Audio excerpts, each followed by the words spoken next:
No vídeo de hoje eu quero conversar com você sobre o que ninguém te conta sobre a pressão de fazer um negócio escalar no digital e como não surtar. Então hoje nós vamos falar sobre isso. Eu sou o Lucas Vercelino e, cara, uma coisa muito importante. Você já viu aquela pessoa que abriu mão do seu trabalho formal, que estava trabalhando numa empresa e entra no mercado digital e fica literalmente louco, né?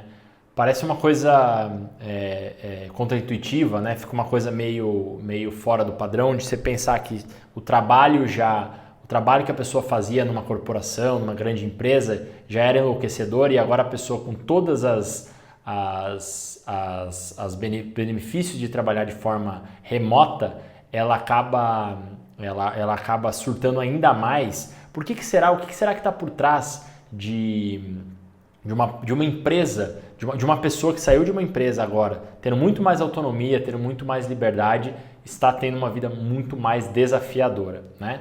Então, você sente que você saiu, se é o teu caso, você saiu de uma empresa e agora montou o seu negócio digital, você tem trabalhado muito mais, você tem feito muitas coisas que eram, inclusive, agora, se você está precisando, inclusive, lidar com pessoas, você acaba fazendo as coisas tudo sozinho quando você contrata uma pessoa, enfim, a estrutura mudou, o jogo mudou e demanda uma lógica totalmente diferente, né? E tem horas que você se vê lidando com padrões internos de tentar resolver os problemas e não conseguir resolver, e você se mantém preso no operacional, fica fazendo muitas coisas e acaba que ficar quando você estava trabalhando no mercado formal numa empresa como um todo, era até mais conveniente do que você imaginava. Então, hoje eu vou te mostrar aqui exatamente por que isso está acontecendo e o que você faz para compreender, para não surtar no crescimento de um negócio digital, beleza? Bom, a maior parte das pessoas que está no mercado digital, assim como eu, como muitos outros que eu conheço, clientes, muita gente saiu do mercado tradicional, né, vamos dizer assim, ou formal, e veio para a informalidade digital em busca da liberdade de tempo, liberdade de espaço, liberdade as grandes liberdades, né? E também a liberdade financeira, já que esse mercado proporcionaria, em tese, as liberdades, né? Liberdade de tempo, geográfica e financeira. Aí nós temos um ponto, tá? No primeiro mês a pessoa fica toda feliz que ela está trabalhando de casa, que ela fez a transição, que ela já não está naquele ambiente esgotado. No próximo mês ela ainda está feliz porque ela tem mais tempo. Daqui a pouco ela está indo na geladeira, começa a ter ganho de peso porque acaba comendo em casa. Tem a geladeira do lado ali, começa a ficar com preguiça de levantar, fica com preguiça de sair de casa. Aí quando vê, não está mais saindo de casa muito, fica se sentindo isolada. E o resultado trabalha muito no primeiro ano, é muito mais difícil conseguir clientes do que ela imaginava para a consultoria, para o serviço, para o curso. Ela está com uma linguagem de especialista ainda que não foi trabalhada por uma linguagem de comunicação de mercado. E aí o resultado qual que é? A pessoa tem um primeiro ano assim totalmente com muito mais estresse do que ela imaginava. Ela fazia muitas coisas, né? Ela não sabia que ela não sabia muitas coisas nesse processo e ela percebe que a batalha é bem mais complicada do que aquela que ela imaginava, né? E aí o que ela faz a respeito disso, né? Essa lógica começa com um erro clássico, né? De todos que fazem uma transição em busca das liberdades, que é o erro do que eu já falei em outros vídeos também, do sem, né? Eu quero ter um negócio sem ter que me deslocar. Eu quero ter um negócio sem depender da minha presença. E aí a gente cai numa expectativa totalmente irrealista, né? Na qual dá para fazer um negócio sem ter os desafios, né? Então a gente precisa ter muito claro, né, nesse processo como um todo, de que a empresa ela precisa ter a pessoa, a hora que ela tá vivenciando isso, ela vai precisar se questionar em algumas coisas. Então, um ponto importante, né? A busca, a saída, se essas coisas não estão indo bem no trabalho, A primeira coisa onde você está, na empresa onde você está, na sua própria empresa, a primeira coisa antes de querer mudar de empresa, antes de querer mudar a empresa em si, é avaliar o jeito que estão sendo feitas as coisas, né? E as expectativas que as 3 liberdades elas geram. A expectativa da liberdade de tempo ela é muito perigosa porque muitas pessoas acabam acreditando que elas vão montar um negócio para ter mais tempo. Só que elas não compreendem todo o tempo que demanda você criar um negócio. É semelhante ao tempo das 10 mil horas, né, do Malcolm Gladwell, se não me engano, ele que mapeou as quantidades de horas da excelência. As horas para fazer um negócio crescer são enormes, são anos ali para fazer um negócio começar a virar, né? E muita gente que fez transição sem planejamento acaba vivenciando isso, né? Eu vou empreender, eu vou sair do negócio formal, mas não se dá conta de quanto tempo que um negócio leva para se tornar rentável ali, para poder pagar as contas do empreendedor. É muito investimento de energia, dinheiro, até a coisa começar a tomar forma. Depois tem a liberdade geográfica. Essa eu caí em cheio nessa lógica, eu sei que muitas outras pessoas caíram também, mas depois que eu comecei a amadurecer um pouco mais os negócios, né, a visão dos negócios, é de que, cara, não dá para você tocar um negócio viajando. Recentemente, num dos meus programas aqui, eu atendi uma cliente que ela estava fazendo a mentoria comigo viajando. E assim, as diferenças de fuso que ela vivenciava eram muito grandes. Isso fazia com que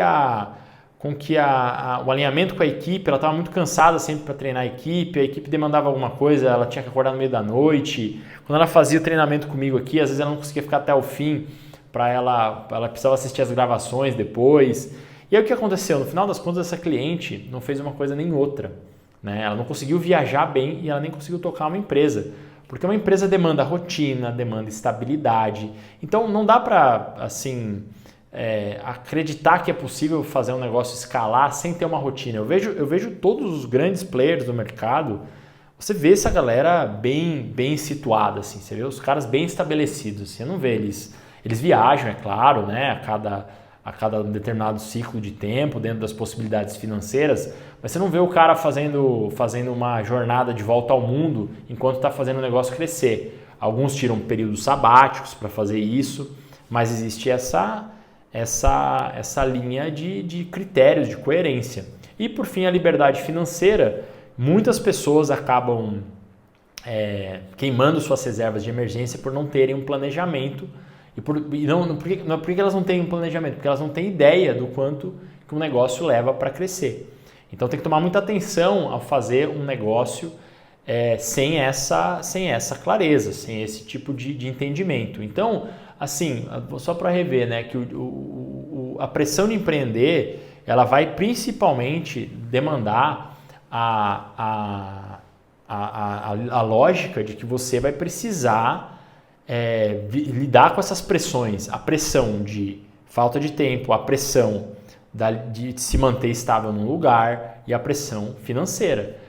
E como que vai se tornar difícil lidar com essa pressão? Quando você não aceita que não dá para viver essa vida de nômade digital enquanto você faz o negócio crescer, né? A gente já viu negócios que ensinavam isso, mas eles já sumiram, porque não bate, não é viável, a pessoa não consegue se concentrar, ela vai gastar muito, fica muito caro manter um custo de vida. Aquela lógica, né, do americano que ganha, não é a lógica do que ganha em dólar e vai morar na Ásia, em países que são mais em conta. Muitas vezes a gente está aqui ganhando em real e o nosso dinheiro não é tão valorizado assim. E tem lugares que não tem conexão, que a pessoa não tem como tocar uma equipe. Então, assim, olha, para não dizer que não existe, eu sei que existem alguns negócios, mas a pressão de empreender demanda, depois de um tempo, uma necessidade de planejamento financeiro para que aconteça, para não viver essa pressão, porque uma liberdade pode atrapalhar a outra. A liberdade financeira, a busca pela liberdade financeira vai comprometer o tempo e a geográfica e assim por diante. Tem pessoas que talvez até consigam conciliar melhor, mas que já têm uma estrutura financeira mais madura. Tem pessoas que podem vender coisas que estão alinhadas, que permitam, pode até ser, mas eu vejo que a própria pressão de tentar fazer tudo isso sem ter uma base, sem ter sem ter um mínimo viável já construído, uma audiência construída, é muito grande.